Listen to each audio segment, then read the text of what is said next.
Всем здравствуйте! Предлагаю сегодня сделать вот такую волшебную мазь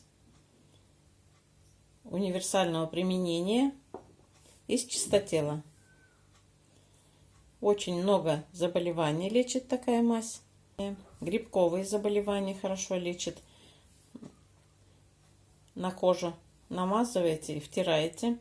А если поражен ноготь, то надо ноги распарить, состричь пораженные участки ногтя, вытереть ноги насухо и протереть водкой или самогонкой, если у вас нет спирта, чтобы обсушить кожу, и потом втирать вот эту мазь. Втирать мазь можно 1-2 раза в день. От грибка также помогает просто отвар чистотела. Отваривайте чистотел, ставите в отвар ноги и минут 15-20 сидите. Потом насухо протираете.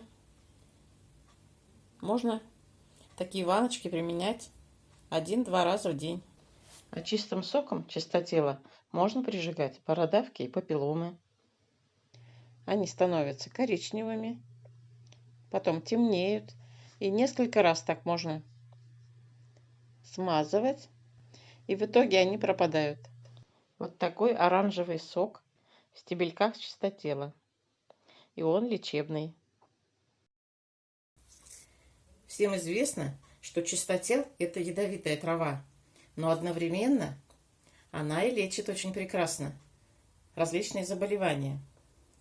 Травку надо собирать утром, когда высохла роса, но не раньше 11 часов утра. Так считается правильным. Собирать надо в сухую погоду и вдали от города, от дорог. Чистотел оказывает противовоспалительное действие, антимикробное, снимает зуд, при угревой сыпи помогает избавиться от папиллом и бородавок, лечит гнойные раны и еще много чего лечит. У меня чистотел немножко полежал уже, и, видите, подсохли уже корешки. Но ничего страшного. Мы измельчаем все руками. Обязательно надевайте перчатки, иначе руки будут у вас вперед желтые, затем коричневые и черные. Сок выделяется. Чем мельче мы измельчим, тем больше полезных свойств перейдет в нашу мазь. Рвем руками, ножом не пользуемся.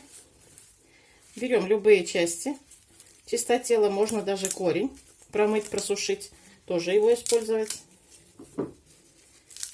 А также семена.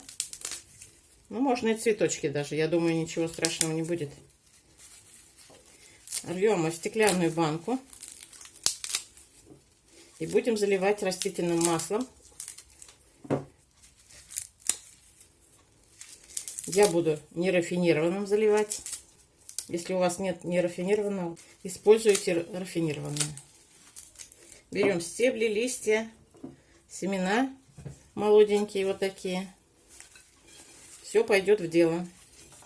Чем мельче рвем, тем больше полезных ингредиентов перейдет в наше масло и в будущую мазь нашу. Вот так я порвала. Ага, ложка не проходит. Вот так я прижимаю и заливаю маслом.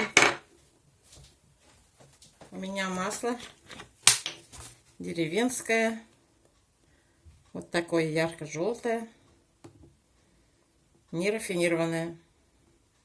Заливаем, чтобы вся трава наша покрылась маслом.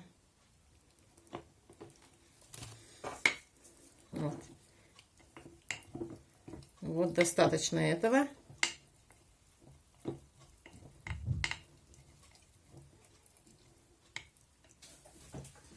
Накрываем крышкой и убираем в прохладное темное место на сутки или на 2. И ежедневно надо будет помешивать это все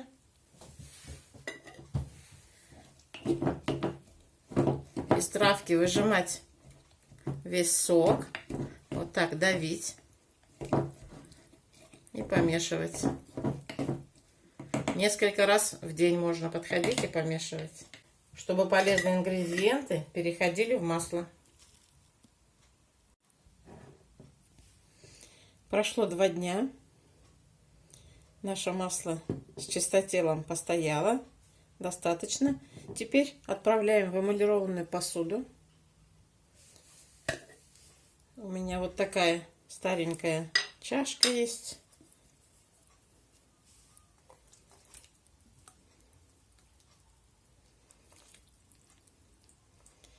И отправляем все на водяную баню. На водяной бане будем держать 15-20 минут, но не доводить до кипения. Помешивать деревянной ложкой, чтобы весь сок перешел в масло.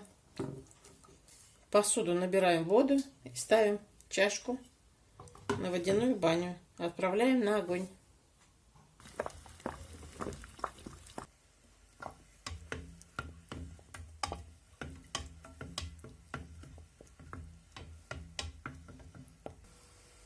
Я убрала основную массу чистотела,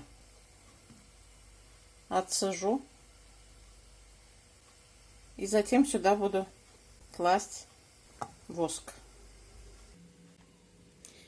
Чистотел постоял на водяной бане уже 15 минут, и сейчас я буду добавлять воск. Чтобы драгоценный воск наш не тратить, я вынула в сито траву эту чистотел, чтобы воск не расходовался. У меня вот такой воск в виде сот. У мамы были пчелы, и у нее остался вот такой воск. Здесь я взвесила 80 грамм, а я буду брать 1/4, 20 грамм. У меня травы мало и масла немного совсем. Поэтому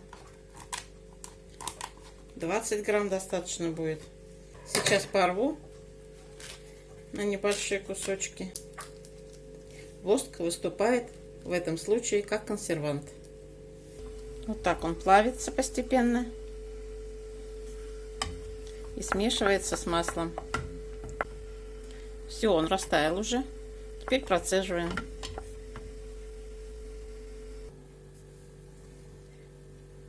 Дно чашки вытираем насухо, чтобы вода не попала в масло. И процеживаем теперь.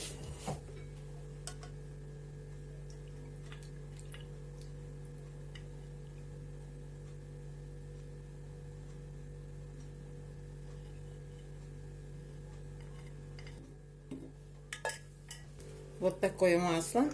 Я приготовила баночку. Смотрите, какое оно темное стало. Весь сок перешел в масло.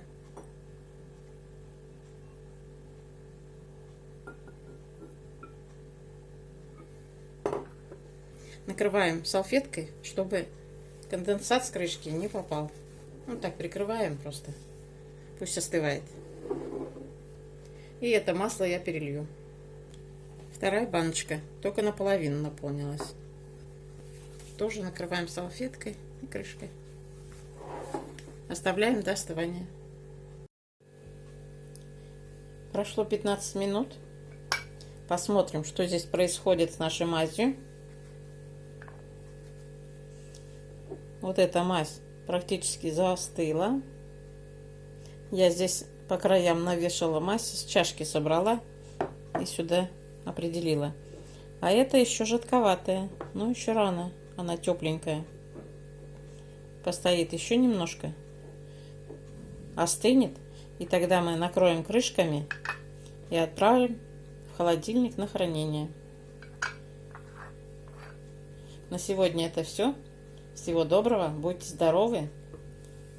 До встречи.